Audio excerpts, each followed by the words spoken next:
దేవునికి స్తోత్రం. హల్లెలూయా. గడిచిన పునరుద్ధానం నుంచి ఇక పునరుద్ధానం వరకు దేవుడు మనందరినీ ఆయన రెక్కల చాటున దాచిపరిచినందుకు ప్రభునామాన్ని స్తుతిస్తూ చేయవలసిన మీ అందరికీ యేసు ప్రభు నామములో వందనాలు. దేవునికి స్తోత్రం. హల్లెలూయా.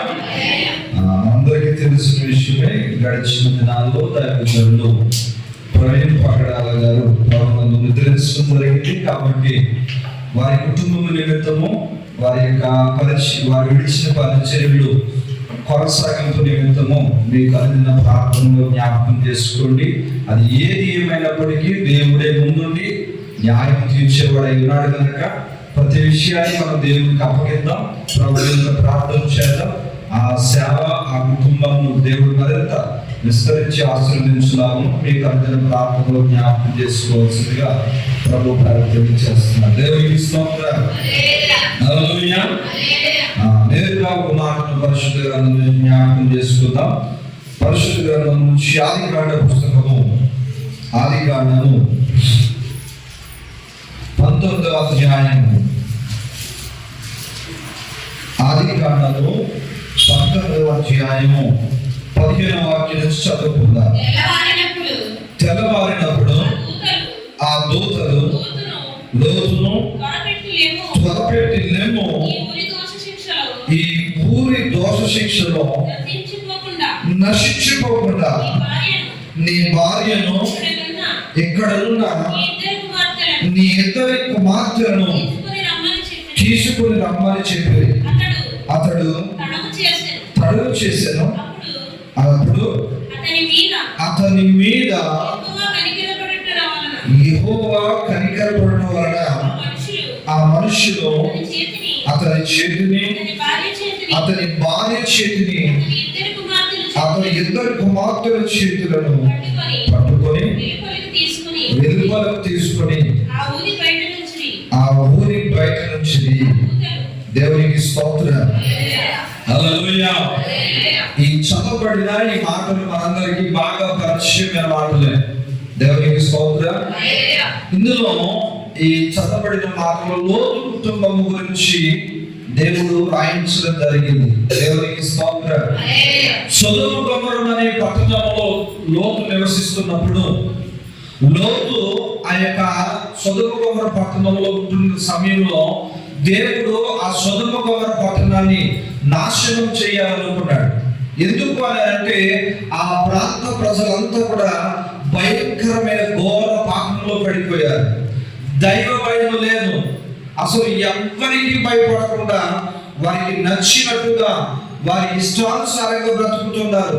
దేవునికి వ్యతిరేకంగా ఆ యొక్క ప్రాంతం అనేది ఆ యొక్క ఉంటున్న సమయంలో దేవుడు ఒక మాటను సెలవిస్తూ ఉన్నాడు. ఇదిగో సొదొమ గొమొర్రా పట్టణాన్ని నేను నాశనం చేయాలనుకుంటున్నాను అని అన్నప్పుడు, అక్కడ అబ్రహాముతో మాట్లాడుతున్నప్పుడు, అబ్రహాము తెలుసు కదా, అబ్రహాముకు అక్కడ లోతు ఉన్నాడని తెలిసి దేవుని సన్నిధిలో ప్రార్థన చేస్తున్నాడు. అయ్యా, అక్కడ 100 మంది ఉంటే అలా అలా ఒక్కడికి వచ్చాడు, ఒక్కడున్నా నువ్వు ఆ యొక్క ప్రాంతాన్ని వదులుతావు అంటే దేవుడు మొత్తానికి మాట చెప్పాడు. వారిని బయటకు తీసుకొచ్చేయడానికి ఒక అవకాశాన్ని దేవుడు ఇచ్చాడు. దేవునికి స్తోత్రం. హల్లెలూయా. అప్పుడు ఆ రాత్రి కాలపు వేళలో, ఇక్కడ చదవబడిన మాటలో రాత్రి కాలపు వేళలో ఈ దేవదూతలు ఇద్దరు కూడా ఆ లోతుకి వెళ్ళారట. ఆ లోతుకి దగ్గర ఏం చేస్తున్నారు అంటే లోతుతో చెప్తున్నారు, ఇదిగో లోతు, ఇక్కడ ఈ ప్రజలు చాలా భయంకరమైన పాపంలో ఉన్నారు కనుక ఇక్కడ నుంచి మీరు బయటకు వెళ్ళిపోండి, ఈ ప్రాంతాన్ని దేవుడు ఏం చేయబోతున్నాడు, నశింపజేయబోతున్నాడు అని చెప్పినప్పుడు వారుగా అక్కడ ఆ పచ్చదనాన్ని బట్టి, అక్కడ ఉన్న ఆకర్షణ బట్టి ఏం చేయలేకపోయారు, బయటికి రాలేకపోయారట. దేవునికి స్తోత్రం. హల్లెలూయా. హల్లెలూయా. ఏం చేయలేకపోయిన వారు బయటికి రాలేకపోయారు. బయటకు రాలేకపోతుండగా ఆ రాత్రత్మానం ఉన్నారు.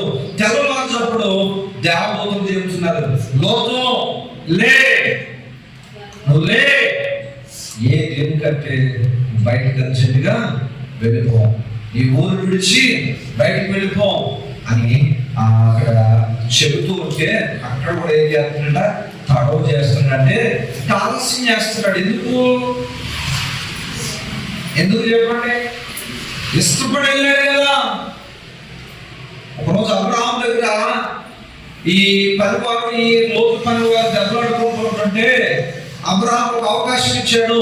నువ్వు కుడి ప్రక్కకు వెళ్ళాలనుకుంటే నేను ఎడం ప్రక్కకు వెళ్తాను, నువ్వు ఎడం ప్రక్కకు వెళ్ళాలనుకుంటే నేను కుడి ప్రక్కకు వెళ్తాను కనుక నీకు నచ్చినట్టు, నీకు నచ్చిన వైపు వెళ్ళాలంటే లోతు కళ్ళెత్తి చూసినప్పుడు అక్కడ పచ్చగా సొదమ గొమొర్రా పట్టణం కనపడిందంట. ఇష్టపడి వెళ్ళాడు కనుక ఆ ప్రాంతమును విడిచి రావాలంటే బాధగా ఉంది. ఎలా ఉందంట? చాలా బాధగా ఉంది. ఇష్టపడి వెళ్ళాడు కానీ బాధగా ఉంది. ఇప్పుడు దేవదూతలు చేస్తున్న పని ఏంటంటే యెహోవా కనికరం ఎవరి మీద ఉంది? లోతు మీద ఉంది. ఎందుకని? లోతు కొరకు ప్రార్థించి ఒక వ్యక్తి ఉన్నాడు. ఎవరైనా? అబ్రహాము గారు లోతు కొరకు ప్రార్థన చేస్తున్నాడంటే దేవునికి స్తోత్రం. అందును బట్టి దేవుడు లోతు మీద కనికరం చూపిస్తే లోతు ఇంకా లేట్ చేస్తూ ఉంటే దేవదూతలు బలవంతంగా లోతు కుటుంబంలో ప్రతి ఒక్కరి చేతులు, లోతు చేయిని, అతని భార్య చేతులను, తన ఇద్దరు కుమార్తెలు పట్టుకుని ఎక్కడ పెట్టాను? ఊరి చివరికి తీసుకెళ్ళి పెట్టారు. ఇదిగో ఆ పర్వతం మీదకి పారిపో, ఆ పర్వతం మీదకి మీరు ఎక్కువ వెళ్ళిపోండి. మీరు దాని వెనక్కి ఎవరైనా తిరిగి చూసినట్లయితే ఏమవుతుంది అన్నారు? ఉద్దుస్థానం అయిపోతారు అన్నాడు. దేవునికి స్తోత్రం. హల్లెలూయా, హల్లెలూయా. ఉద్దుస్థానం అయిపోతుంది. మీరు ఎవరైతే వెనక చూస్తారో మీరు వెలితి నిలబడద్దు అని చెప్పి అక్కడ దేవదూతలు చెప్పి ఎక్కడ పెట్టారు? ఇంట్లో ఉండి చెప్పలేదు ఈ మాట. వారిని బయటకు తీసుకొచ్చి ఆ సొదొమ గొమొర్రా పట్టణం నుంచి బయటకు తీసుకొచ్చిన తర్వాత ఈ మాట చెప్తున్నారు, మీరు వెనక్కి తిరుగు చూడదు. ఎవరైతే వెనక్కి తిరుగు చూస్తారో వాళ్ళు ఉపశమనం అయిపోతారు అని చెప్పినప్పుడు లోతు అంటున్నాడు, ఆ కొండ ఎక్కడానికి చాలా దూరంగా ఉంది కాబట్టి నేను ఈ పక్కన చిన్న ఊరు ఉంది, ఆ ఊర్లోకి వెళ్ళిపోతాను దేవా. దేవుడు ఎక్కడికి వెళ్ళమంటున్నాడు? చెప్పండి, ఎక్కడికి వెళ్ళమంటున్నాడు? ఆ పర్వతం ఎక్కమంటున్నాడు. ఎక్కడికి? పర్వతం ఎక్కమంటున్నాడు. లోతు ఏమంటున్నాడు? అంత దూరం నేను ప్రయాణం చేయలేను, అంత దూరం నేను నడవలేను, కాబట్టి ఈ పక్కన చిన్న ఊరు ఉంది, ఆ ఊర్లోకి వెళ్ళిపోతాను అని అంటుంటే మరి దేవుని కనికరం ఎవరి మీద ఉంది?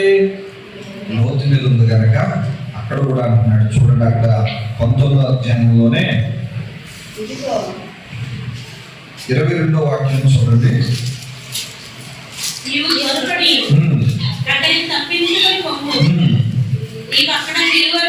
నీవక్కడ చేరు వరకు నేనేమీ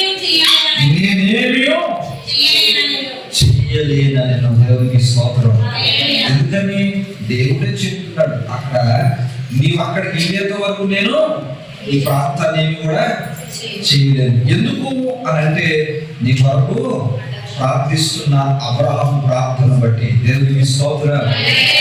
చాలా మంది అనుకుంటారు ప్రతి సమస్య నుంచి లేదా ప్రతి పరిస్థితి నుంచి తప్పించబడుతున్నారంటే మా ప్రార్థన లేదా మా యొక్క వ్యక్తిగత ప్రార్థన అనుకుంటారు. కానీ చాలా మంది వాక్యం చెబుతుంది మన కొరకు ప్రార్థించే వాళ్ళు చాలా మంది ఉన్నారు కనుక దేవునికి స్తోత్రం. మన తెర ముందు నిలవబడితే తలెవరు మన వరకు ప్రార్థించే ఎందరో గొప్ప దైవజనులు ఉన్నారు, ఎందరో గొప్ప ప్రార్థనాపరులు ఉన్నారు. దేవునికి స్తోత్రం.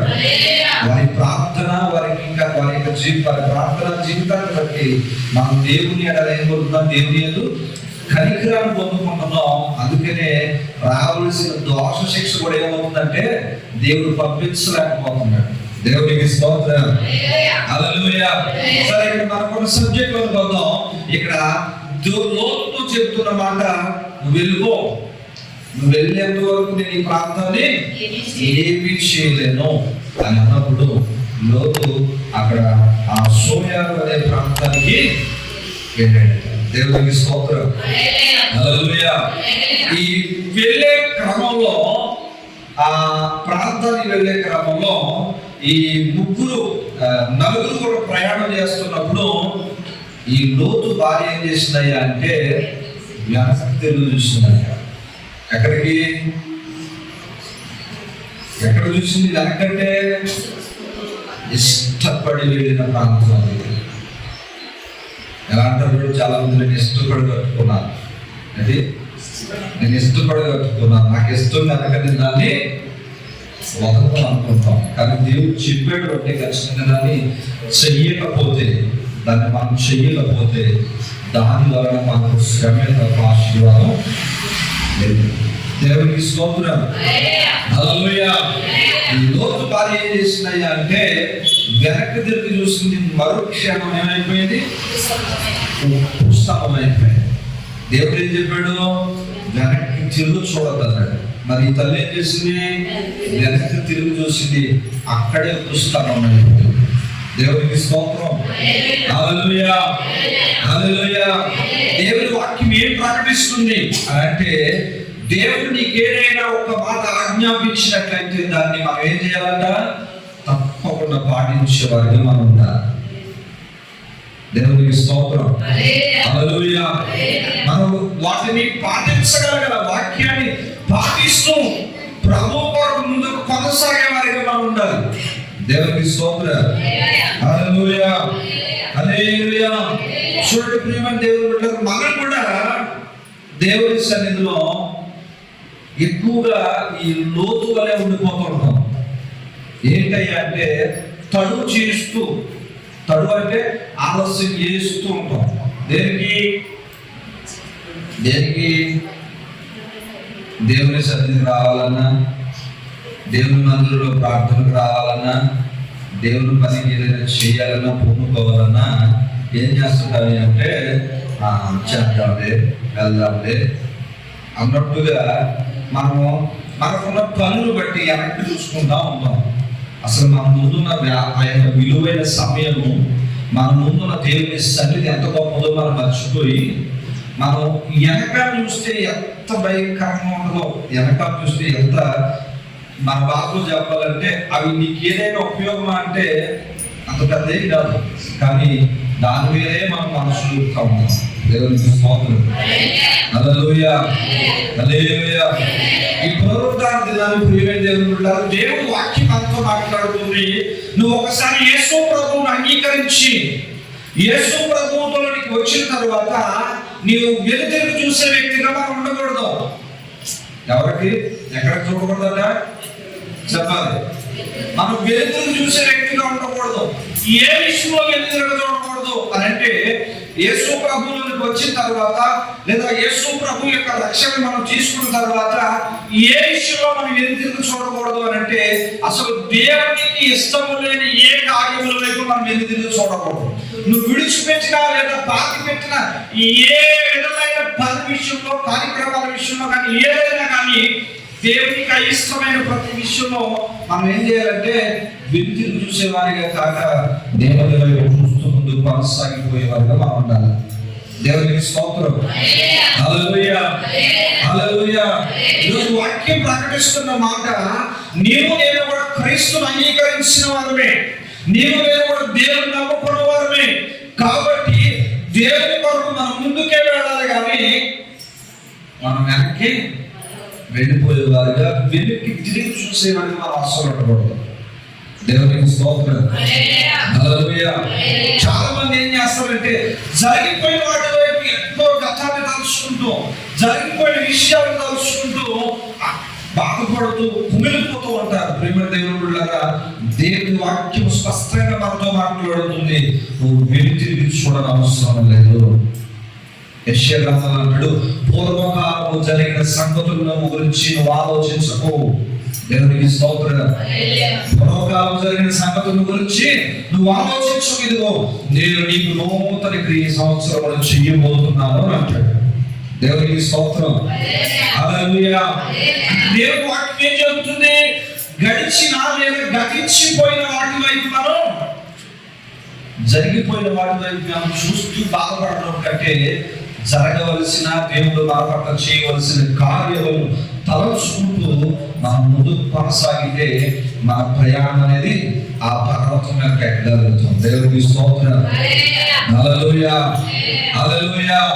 చూడండి, చాలా మందికి ఉన్న బలహీనత ఏంటయ్యా అంటే జరిగిన వాటిని తలుచుకుంటూ దుఃఖిస్తూ, గతంలో జరిగిన వాటిని లేదా మనం కలిగిన ఆ ప్రతికూల పరిస్థితులు జ్ఞాపకం చేసుకుంటూ అక్కడే ఉండిపోతాం.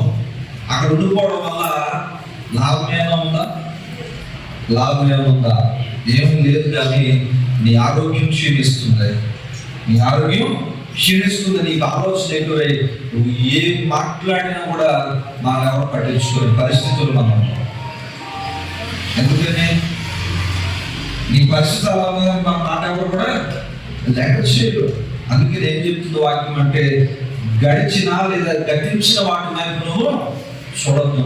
నీ ఎదుట దేవుడు నూతన కార్యాలు చేయడానికి దేవుడు ఎదుట మార్గములు అనేవి సరాలు చేసి ఉంచి ఉన్నాడు కనుక నీ ప్రయాణాన్ని ముందు చూపుతూనే వెళ్ళాలి తప్ప వెనక చూపుతూ వెనక్కి తిరిగే వారిలో అస్సలు పడదు. దేవునికి స్తోత్రం.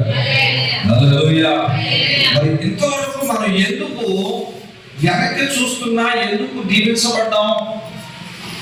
లేదా దేవుని సన్నిధిలో ఉన్నప్పుడు కూడా, దేవుని సన్నిధిలో ఉండి మనం ఏదో చేసిన పొరపాటును బట్టి కూడా ఎందుకు శిక్షించబడలేదు అంటే నీకు ముందే చెప్పాను, మన కొరకు ప్రార్థించే వారు ఉన్నారు కనుక, మన కొరకు సంఘం ప్రార్థిస్తుంది కనుక, మన కొరకు దైవజనులు ప్రార్థిస్తున్నారు కనుక మన మీదకి రావాల్సిన దోష శిక్ష అనేది ఏమవుతుంది? దేవుడు పంపించలేకపోతున్నాడు. దేవుడికి స్తోత్రం. కాబట్టి దేవుడు మనకు ఒక మంచి అవకాశం ఇస్తున్నాడు. ఏంటయ్యా అవకాశం అంటే నువ్వు ముందుకు సాగమంటున్నాడు, వెలు తిరిగి చూడవద్దు అంటున్నాడు. దేవుడికి స్తోత్రం. హల్లెలూయా, హల్లెలూయా. సాధు సుందర్ సింగ్ గారు ఒక మాట అంటారు. ఆయన ఏం చెప్పాడంటే, ఇదిగో నేను నా ప్రాణం పోయినా సరే, నేను క్రీస్తు వైపు నడవడానికి ఇష్టపడ్డాను కనుక మరలా నేను వెనక్కైతే తిరగను. ఒకవేళ నేను చనిపోతే ఆయన శిలువను ఎత్తుకుని ఆయన చూసే వరకు కూడా నేను నా ప్రయాణం కొనసాగిస్తానే తప్ప నేను మరలా ఎక్కడి నుంచి వచ్చాను మరలా అక్కడికి వెళ్ళడానికి నేను వెనుతిరగను అక్కడ. దేవునికి స్తోత్రం. హల్లెలూయా, హల్లెలూయా. చాలా మంది మనలో ఉన్న క్రైస్తవులు ఎంతో ఏం చేస్తున్నారు అంటే ఏదైనా చిన్న కష్టం వస్తే, చిన్న బాధ వస్తే దేవుడు నమ్ముకోవడం వల్ల కలిగిన ఉపయోగం ఏంటంటే పక్కన వాళ్ళు అంటే చాలు మరలా మన పరిస్థితి ఎక్కడికి వెళ్ళిపోతున్నాం అంటే వెనక్కి వెళ్ళిపోతున్నాం. మనం వెనక్కి వెళ్ళిపోతున్నాం. ఈరోజు వాక్యం ప్రకటిస్తుంది దేవుని బిడ్డలారా, మనం వెనక్కి వెళ్ళిపోతే మన జీవితంలో ఆశీర్వాదం అనేది ఉండదు. ఎందుకంటే వెనక్కి వెళ్ళేవాడు సాతానుతో లేదా సాతాను సంబంధిగా ఉంటాడు. అసలు సాతాను వాడిని ఆ ప్రయాణంలో మధ్యలో వెనక్కి పంపించేస్తుంది. ముందుకు వెళ్ళేవాడు లేదా ముందుకు వెళ్ళే వారిలో నేను ఉండేటట్టుగా ఉండాలనే ఈ పునరుద్ధరణ దినాన్ని పరిశుద్ధ ఆత్మదేవుడు నీతో నాతో మాట్లాడుతున్నాడు. దేవునికి స్తోత్రం. హల్లెలూయా, హల్లెలూయా. చెప్పండి, ఇప్పుడు మనం ఎలా వెళ్ళాలంట? ముందుకు వెళ్ళే వారిగా ఉండాలి. దేవునికి స్తోత్రం. హల్లెలూయా, హల్లెలూయా. మనం ముందుకు వెళ్ళే వారిగా ఉంటే దేవుడు మనల్ని మరింత గమ్యాన్ని చేస్తాడు. దేవునికి స్తోత్రం. హల్లెలూయా, హల్లెలూయా. చూడండి, పరుగు పెట్టేవాడు ఎవరు కూడా, పరిగెత్తేవాడు లేదా రన్నింగ్ రేస్ లో పాల్గొనేవాడు అసలు వెనక్కి తిరిగి చూడలేదు. ఎందుకో తెలుసా? ఫ్రాక్షన్ ఆఫ్ సెకండ్ అంటే తల తిప్పేలోపు ఆడి వేగం ఏమవుతుందంటే తగ్గిపోతుంది. ఏమవుతుంది మీకు తెలుసు తెలియదు కానీ బాగా చదువుకున్న వాళ్ళు తెలుస్తుంది ఈ విషయం. ఎందుకని ఈ పరిగెత్తేవాడు పరిగెత్తేటప్పుడు వెనకాల వస్తున్నాడు లేదా ఇలా చూసేటప్పుడు వీడు వేగం ఏమవుతుంది? తగ్గిపోతుంది. తగ్గిపోవడం వల్ల నష్టం ఎవరికి? వెనక్కి తిరిగినోడుగా వెనకాల పరిగెత్తుకుని వచ్చేవాడుగా? వెనక్కి తిరిగినోడికే నష్టం. ఈరోజు చాలా మంది ఏం చేస్తున్నారు అంటే నేను పరిగెడుతున్నాను కదా, నేను పరిగెడుతూనే ఉన్నాను కదా అని అనుకుంటున్నాం. కానీ మనం ఏం చేస్తున్నామంటే పరిగెత్తే సమయంలో వెనక్కి తిరుగుతూ వస్తున్నాం. మనం అనుకుంటున్నాం భక్తి చేస్తున్నాం, ప్రార్థన చేస్తున్నాం, ప్రార్థనలో ఏకీకరిస్తున్నాం, పరిశుద్ధాత్మతో నింపబడుతున్నాం, అన్ని భాషలో మాట్లాడుతున్నాం, మనం ప్రతి ఆదివారం ఆరాధనకి వెళ్తున్నాం. కానీ కానీ కానీ ఇది ఎందుకు చేయకూడదు అన్నట్టుగా మనం ఎక్కడ వస్తున్నాం. చేస్తే తప్పేముంది? ఇప్పుడు నీ భర్త ఏమైపోతుంది, అక్కడ స్పీడ్ బ్రేకర్ స్లో అయిపోతుంది కదా, అవుతుందా లేదా? ఇప్పుడు గమ్యాన్ని చేరాలి అంటే నువ్వు గురు వద్దకు నువ్వు పరిగెత్తాలి అంటే నువ్వు అటు ఇటు చూడకుండా వెళ్తేనే క్రమంగా లేదా సమయాన్ని నువ్వు వెళ్ళగలవు. దేవునికి స్తోత్రం. హల్లెలూయా హల్లెలూయా. అందుకనే రన్నింగ్ ప్రాక్టీస్ చేసేటప్పుడు కోచ్ చెప్తారు ఏమనంటే నువ్వు ఎట్టి పరిస్థితుల్లో కూడా వెనక్కి కానీ పక్కకు కానీ అసలు చూడకూడదు. నీ గమ్యం నీ గురేంటయ్యా అంటే ఆ గీత దాటేంత వరకు కూడా నీ తల స్ట్రైట్ గానే ఉండాలా, పక్కకి అసలు తిప్పకూడదని చెప్తారు. ఎందుకంటే పక్కకి తిప్పడం వల్ల తన ఫోకస్ పోతుంది, రెండవది తన స్పీడ్ ఏమవుతుంది, తగ్గిపోతుంది. ఈరోజు మన భక్తి కూడా ప్రారంభంలో స్పీడ్గా భక్తి చేసాం, ఇప్పుడు ఏమైపోయింది అంటే భక్తి చేస్తూనే ఉన్నాం కానీ పరిగెడుతూనే ఉన్నాం, కానీ మనం ఏం చేస్తామంటే అటు ఇటు చూస్తున్నాం. అటు ఇటు చూడడం వల్ల మన భక్తి ఏమైపోతుంది, స్లో అయిపోతుంది. మనకంటే వెనకాల వచ్చిన ఏమైపోతున్నారు, ఇప్పుడు పరిగెత్తుకుని పోతుంది. ఇప్పుడు అంటారు చూడు, నాకంటే వెనకాల వచ్చే ఎవరు, నాకంటే వెనకాల మొదలెచ్చారు, నువ్వు వెనక చూస్తే వాళ్ళు ముందుకెళ్ళరా, నువ్వు వెనక చూస్తే వాళ్ళు ముందుకెళ్తారు. అదే నువ్వు వెనక చూడకుండా నువ్వు పరిగెత్తు, నీ స్థానాన్ని నువ్వు భద్రపరుచుకుంటావు, నీ స్థలాన్ని నువ్వు చేరుకోగలుగుతావు. నీ భక్తి స్లో అయినప్పుడు మరొకరు ఆ స్థానంలో వెళ్ళిపోతావు. వాక్యం చెబుతుంది నువ్వు ఎప్పుడైతే ఆగిపోతావో, ఆగిపోయావని చెప్పి నీ పక్క స్థానం ఎప్పుడు అలా ఏదో చూడదు. దాని కొరకు పోటీ పడేవాడు లక్షల్లో ఉంటారు. దేవునికి స్తోత్రం. హల్లెలూయా. రన్నింగ్ రేస్ లో ఒకటే పరిగెడతాడు, ఒకటే పరిగెడితే రన్నింగ్ రేస్ కాంపిటీషన్ కాదు అది. దేవునికి స్తోత్రం. అలాగే దేవుడు కూడా నీవు నేను కూడా చాలా మార్లు ఏం చేస్తున్నారంటే గడిచిన లేదా జరిగిన కార్యాల గురించి మనం ఏం చేస్తున్నాం, తలుచుకుంటూ అక్కడే కుమిలిపోతున్నాం.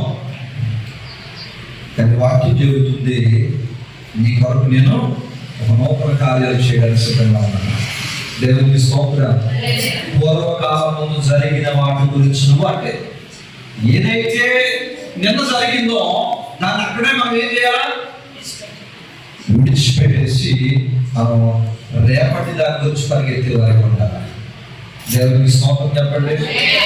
చెప్పండి ఏం చెప్పాలట, జరిగిన వాటిని లేదా నిన్నటి జరిగిన విషయాలు మనం ఏం చేయాలా, అక్కడే విడిచిపెట్టి దాన్ని మరలా మనసు తీసుకొచ్చి బాధపడుతుందా.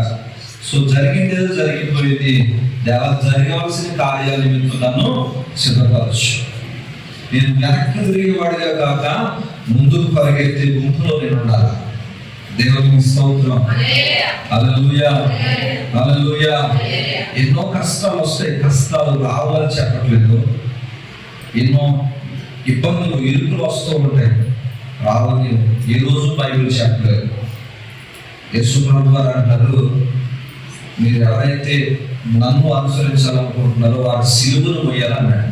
సిలువ అంటే ఏంటి, కష్టం. ఎవరైతే నన్ను వెంబడించాలని కోరి ఉన్నాడో వారు తమ సిలువను ఎత్తుకుని పరిగెత్తాలన్నాడు. సిలువలు ఎత్తుకుని మనం నడవాలన్నాడు. అంటే సిలువ అనగా శ్రమ, సిలువ అనగా కష్టం, సిలువ అనగా బాధ, సిలువ అనగా అనారోగ్యం. వీటిని మనం ఏం చేయాలా, కొన్నిసార్లు యేసు ప్రభువులో ఉన్నప్పుడు కూడా వీటిని మనం మోయక తప్పదు. వీటిని మోస్తున్నప్పుడే మనం ఏం చేయాలంటే గమ్యానికి చేరే వారిలో మనం ఉండాలి. దేవునికి స్తోత్రం. హల్లెలూయా హల్లెలూయా హల్లెలూయా. యేసు ప్రభువుని వెంబడించాము అంటే దేవుళ్ళారా, ఇక మనం జరిగిన వాటి గురించి, గతకాలంలో వాటి గురించి మనం ఆలోచించిన అవసరం లేదు. ఎందుకని మన ముందు ఆ నిత్య రాజ్యం అనే ఒక పరలోక కొండ ఉంది, ఆ సియోను శిఖరం ఉంది. ఆ శిఖరం మీద ఎక్కడానికి మనం ఏం చేయాలంటే దేవుడు పరిగెత్తమంటున్నాడు. దేవునికి స్తోత్రం. హల్లెలూయా. పరిగెత్తి ఎంతవరకు పరిగెత్తాలి అంటే ఆ శిఖరం ఎక్కేంత వరకు మనం పరిగెత్తే వరకు ఉండాలి. ఏ శిఖరం? ఈ లోకాన్ని విడిచామా అంటే ఈ లోక సంబంధమైన వాటిని విడిచి ఇప్పుడు మైదానంలో పరిగెత్తుతున్నాం. ఈరోజు మనం అందరం ఎవరమయ్యా అంటే సొదొమ గొమొర్రా అనే ఊరిలో నుంచి బయటకు వచ్చి నిల్చున్న మనం ప్రయాణం ఏంటయ్యా అంటే ఆ ఎత్తైన కొండ, ఆ శిఖరం ఎక్కడమే. ఈ ఎక్కే ప్రయాణంలో లేదా ప్రయాణించే ఈ పరుగు బంధంలో మనం ఎక్కడ చూడకూడదు? విడిచిన వాటి వైపు అసలు చూడకూడదు. ఎక్కడ చూడకూడదు? విడిచిపెట్టిన వాటి వైపు అస్సలు చూడకూడదు. బైబిల్ గ్రంథంలో మాట ఉంది, ఇలా విడిచిపెట్టి వెనక చూసే వారి వరకు బైబిల్ గ్రంథంలో మాట ఉంది. ఏంటంటే అది ఒక్క ఏం చేస్తుందట చెప్పాలి, వాంతి చేసుకుంటే మళ్ళా అది ఏమైనా మంచిదా? చూడడానికి బాగుంటుందా? ఈరోజు నిజంగా వాక్యం చెప్తుంది, ఎవరైతే వెనక్కి వెళ్ళాలని ఆశ కలిగి ఉన్నారో, ఎవరైతే వెనక్కి చూస్తున్నామో వాళ్ళందరి పరిస్థితి దగ్గర నా మాటలో నేను చెప్పలేదు. కానీ ఆ రోజు ఆ గురించి ఏదైతే వాక్యం ప్రకటించబడుతుందో అదే స్థితిలో మనం ఉన్నట్టు గతి లేక ఏం చేస్తుంది అంటే అదే జరుగుతుంది. ఇక మనం ఏం చేస్తాం? ఏ గతి లేక కాదు, ఇక మనం ముందుకు వెళ్ళే పరిస్థితి లేక, మనలో శక్తి లేక మరలా వెనక్కి వెళ్ళిపోవడానికి ప్రయత్నిస్తున్నాం. కానీ వాక్యం ఏం చెబుతుందో తెలుసా? నీ చేయి పట్టి నడిపించేవాడు దేవుడే ఉన్నాడు. దేవునికి స్తోత్రం. లోతు చేయి పట్టుకుని ఎవరు తీసుకొచ్చారు ఊరు బయటికి? లోతు రాలేదే. దేవుడు తన దూతలను ఆజ్ఞాపిస్తే ఆ దూతలు ఊరు బయట తీసుకుని వచ్చాయి. ఈరోజు ఎంతవరకు వచ్చావు అంటే నీ గొప్ప కాదు అమ్మా. ఇంతవరకు నువ్వు వచ్చావు అంటే నీ గొప్ప కాదు. ఇది ఎవరు గొప్పతనమయ్యా అంటే మన కొరకు, నా కొరకు, మనందరి కొరకు ప్రార్థించే ఒక గుంపు ఉంది, ఒక మంచి సహవాసం ఉన్నది. ఆ సహవాసపు ప్రార్థన అనుభవమే రోజు నీవు నేను ఇంతవరకు నడిపించగలుగుతున్నామంటే దేవుడికి స్తోత్రం. హల్లెలూయా, హల్లెలూయా, హల్లెలూయా. కాబట్టి ఒక్క మాట మీతో నేను చెప్పడానికి ఇష్టపడతాను. ఏది జరిగిందో, గతంలో ఏం జరిగిందో, లేదా గడిచిన దినాల్లో నీ జీవితం ఏం జరిగిందో నాకైతే తెలియదు. కానీ దేవుడు మాట్లాడుతున్న మాట గడిచిన లేదా జరిగిన వాటిని పరిపూర్ణంగా మర్చిపోమంటున్నాడు. నీ ఎదుట ఒక నూతన కార్యము దేవుడు చేయడానికి ఇష్టపడుతూ ఈ మాటలు ప్రకటిస్తున్నాడు. వెనక్కి చూడక ముందుకు పరిగెత్తమంటున్నాడు. ఒకవేళ వెనక్కి చూసావంటే అక్కడే ఉంటావు, అక్కడే నిలబడిపోతావు. అది నేను బయటికి రానివ్వదు, అది ముందుకు వెళ్ళనివ్వదు. అది నువ్వు అక్కడే ఏం చేస్తాయి అంటే ఆ దోతు బారి ఇప్పటికీ అక్కడే దుస్లాభంగా ఉందంట. ఇప్పటికీ కూడా ఆ లోతు బారి పుస్తకంగా ఉంది. ఎందుకు పోయింది ఇప్పటికీ అంటే ఒక సాక్షి చెబుతుంది. ఆ స్తంభం ఎవరైతే వెనక చూస్తారో వాళ్ళు వెనక్కి వెళ్ళలేదు, ముందుకు వెళ్ళలేదు. మధ్యలో ఎలా ఉండిపోతారు? నిలబడిపోతారు. ఇక అటు వెళ్దామన్నా వెళ్ళలేదు, ఇటు వెళ్దామన్నా వీడి అవకాశం లేదు. దేవుడు అటువైపు వెళ్ళాలంటే దీన్ని విడిచి వెళ్ళాలా, దీన్ని విడవాలంటే మనసు ఒప్పుకోవట్లేదు. ఇప్పుడు మన మధ్యలో ఏమైపోతుంది? నిలబడిపోతున్నాం. మన జీవితాలు ఎలా ఉన్నాయంటే కార్యములు చూడలేక, ఏ విధమైన ఆశీర్వాదం మన బ్రతుకులో పొందుకోలేక దీన స్థితిలో ఉండిపోతున్నాం. మరి ఎంత దీన స్థితిలో లేదా ఎంత పరిస్థితుల్లో కూడా నువ్వు నేను ఎందుకు బ్రతుకున్నావు, లేదా నీవు నేను ఎందుకు ఇక్కడ మన యొక్క జీవితాన్ని కొనసాగిస్తున్నాము అని అంటే మన కొరకు ప్రార్థించే ఆ ప్రార్థన ఉన్నారు కనుక ఆ ప్రార్థన వల్ల మన మీద దేవుడు కనికరం కలిగి ఉన్నాడు కనుక బ్రతుకున్నామంటే దేవునికి స్తోత్రం. హల్లెలూయా, హల్లెలూయా. కాబట్టి ప్రియమైన దేవుడా, మనం వెనక్కి చూసేవారిగా ఉండకూడదు. ఎక్కడ చూసేవారు ఉండకూడదు. మన చూపు లేదా మన యొక్క ప్రయాణం ఇప్పుడు కూడా ఎక్కడ ఉండాలంటే మన గమ్యం వైపు ఉండాలి. ఆ గమ్యం ఎక్కడ ఉంది? సీయోను శిఖరం ఉన్నది. దేవునికి స్తోత్రం. హల్లెలూయా. అమ్మ చెప్తున్నాను, మన అందరం కూడా సొదొమ గొమొర అనగా ఈ లోకాన్ని విడిచిపెట్టిన వారే, ఈ లోకాన్ని విడిచిపెట్టిన వారే మైదానంలో పరిగెత్తే వారిగా ఉన్నాం. ఎక్కడ తీసుకొచ్చేది దేవదత్తును ఊరి చివరికి తీసుకొచ్చి మైదానం నిలబెట్టి ఎలాగే పరిగెత్తుకుని త్వరగా ఎక్కడికి వెళ్ళమంది? పండుగకి వెళ్ళిపోమన్నారు. ఈ మైదానంలో మనం పరిగెడుతూ ఉన్నాం మన భక్తిలో. ఆ లోతు భార్య చేసిన తప్పు నేను చేయకూడదని ఈరోజు ఈ మాటలు మనకు పరిశుద్ధాత్మ దేవుడు మనకు తెలియపరుస్తున్నాడు.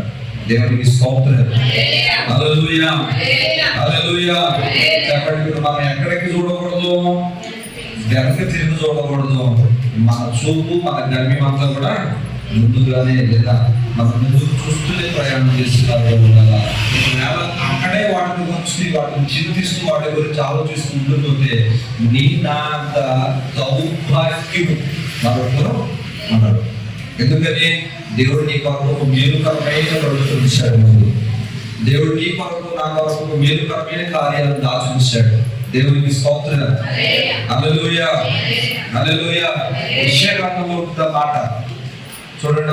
మాట ఒకసారి జ్ఞాపకం చేసి ముగించడానికి ఇష్టపడతాను. యెషయా గ్రంథము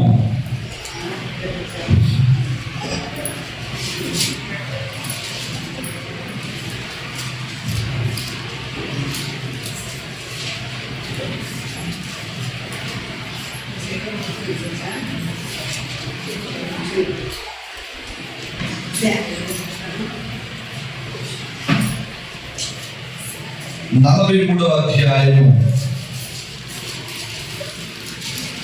18-19 వాక్యాలు చదువుకుందాం. మునుపటి వాటిని జ్ఞాపకం చేసుకొనుడి. పూర్వకాలపు సంగతులను తలంచుకొనుడి. ఇదిగో నేను ఒక నూతన క్రియ చేయుచున్నాను. ఇప్పుడే అది మొలుచు. మీరు దాన్ని ఆలోచింపరా? నేను అరణ్యములో కలగజేయుచున్నాను. ఎడారిలో నదులు పారు చేయుచున్నాను. దేవునికి స్తోత్రం. హల్లెలూయా. ఇక్కడ మంచి మాట దేవుడు మనందరికీ ఇస్తున్న వాగ్దానం ఏంటయ్యా అంటే, ఏదైతే నిన్నటి వరకు జరిగిందో దాని గురించి అసలు ఆలోచన చేయొద్దు. ఈ రోజు దేవుడు వాక్యం నీతో మాట్లాడుతున్నాడు. ఇదిగో నేను మీ పట్ల నూతన కార్యాన్ని ప్రారంభించబోతున్నాను. ఆ కార్యము ఇప్పుడే మొదలవబోతున్నది. దేవునికి స్తోత్రం. అది ఇప్పుడే ప్రారంభించబడుతున్నది. అది ఎలాంటి అనుభవం అంటే, ఎడారిలో సైతము ఆయన నదులను పారు చేయబడినట్లుగా నీ బ్రతుకులో కూడా ఉన్నతమైన కార్యాలను దేవుడు చేయడానికే ఈ పునరుద్ధాన దినాన్ని, ఆదివారం దినాన్ని, ఈ వాక్యాన్ని మనందరి కొరకు దేవుడు పట్టిస్తూ ఉన్నాడు. దేవునికి స్తోత్రం. హల్లెలూయా. హల్లెలూయా. మునుపటి వాటిని జ్ఞాపకము చేసుకోండి. దీని అర్థం ఏంటి? మునుపటి అంటే జరిగిపోయినాయి. పూర్వకాలం అంటే ముందు జరిగిపోయిన వాటి గురించి మనం అస్సలు ఆలోచన చేయొద్దు. ఏం చేయాలంట చెప్పండి?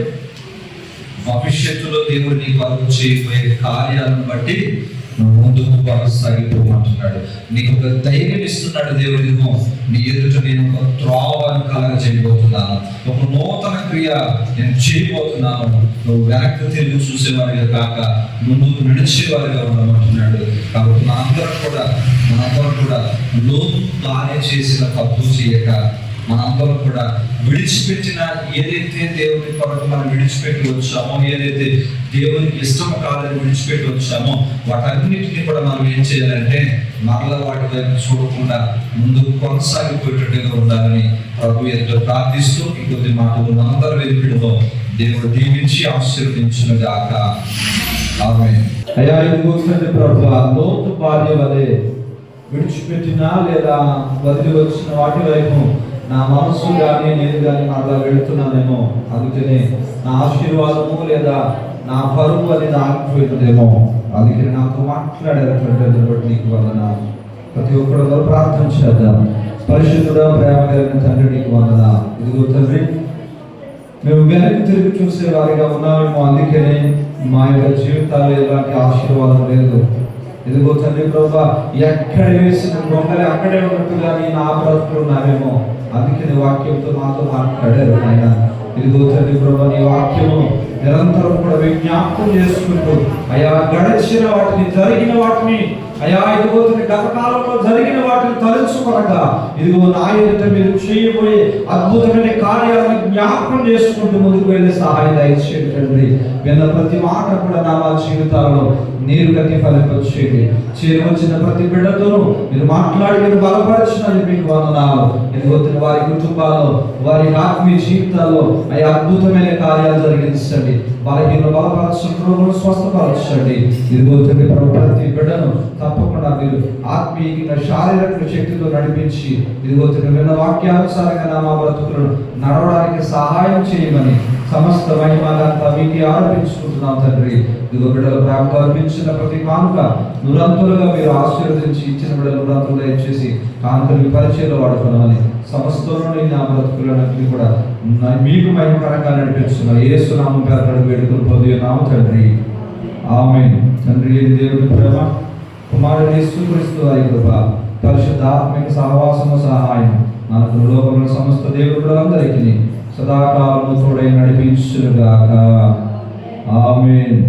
యేసు రక్తమే జయం, ప్రభు యేసు రక్తం జయం, ప్రభు యేసు నామమునకు సంపూర్ణ విజయం కలుగునుగాక.